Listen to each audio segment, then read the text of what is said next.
In deeply contested political conflicts, sophisticated advocates often bypass empirical facts entirely. Mountains of evidence, casualty reports, legal rulings, historical records, simply ricochet off an invisible barrier. This barrier is the result of epistemic closure.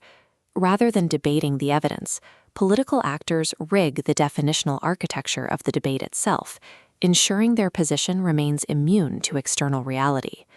This defensive structure relies on two distinct mechanisms working in tandem: an outward-facing external shield and an inward-facing internal filter. The external shield operates through semantic entrapment. By rewriting key terms, it deflects international legal frameworks and normative critiques before they can be applied to the core ideology. The internal filter handles threats from within the community itself. It acts as a gatekeeping mechanism designed to pathologize and excise internal moral dissent. This two-part structure mimics the cadence of rational argument while effectively eliminating the possibility that any counter-evidence could be valid. This framework explains why discourse on asymmetric conflicts so often ends in a total deadlock. It is the result of a weaponized dictionary designed to inoculate a political project against accountability. In 1938, philosopher Charles Stevenson introduced the concept of the persuasive definition. It is the primary tool for building the external shield. A persuasive definition keeps the heavy emotional weight of a familiar word, while it surgically alters its descriptive criteria. It shifts the goalposts while presenting itself as mere clarification. This mechanic is applied directly to the concept of genocide.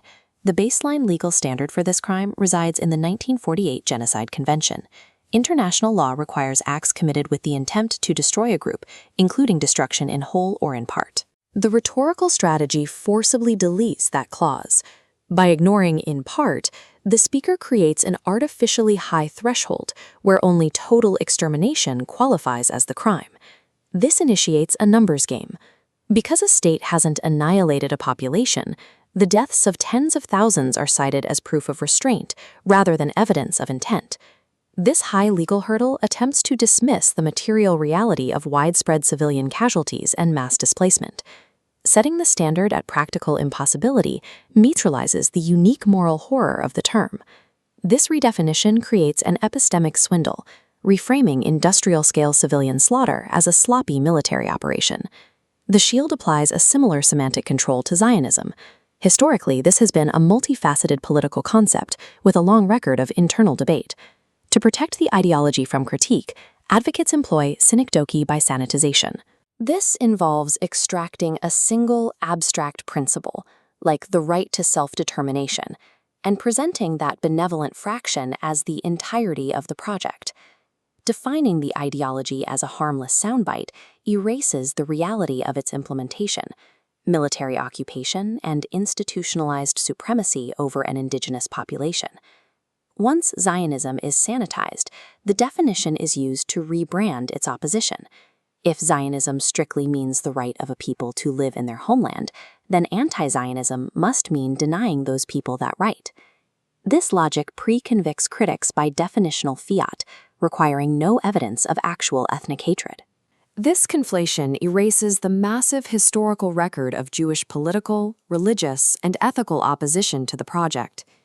It also depoliticizes the Palestinian struggle. A fight against statelessness and dispossession is recast as a narrative of irrational hatred. This triad of definitions creates a hermetically sealed shield. The state's actions are rendered inherently legitimate, while anyone using accurate history to critique them is disqualified as a bigot. When critics belong to the community itself, they bypass the external shield. The system then activates an internal filter to neutralize the threat from within. This begins with a good Zionist performance, a calculated display of internal self-reflection. The first step is a strategic, limited admission of fault. They acknowledge that an individual politician is corrupt or that certain officials are too extreme. In his work on the racial contract, Charles Mills described this as an epistemology of ignorance, admitting to localized flaws to avoid confronting structural ones. Atomizing the blame turns structural violence into a series of isolated errors. It acts as a release valve, conceding minor moral ground while leaving the core ideology untouched. This concession manufactures an image of moderation. The speaker now appears to occupy the rational middle ground.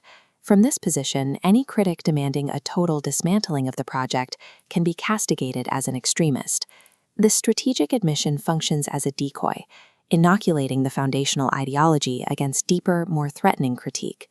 Beyond the performance of reasonableness, the internal filter engages in the routine tokenization of genuine dissenters. This is a form of community gatekeeping.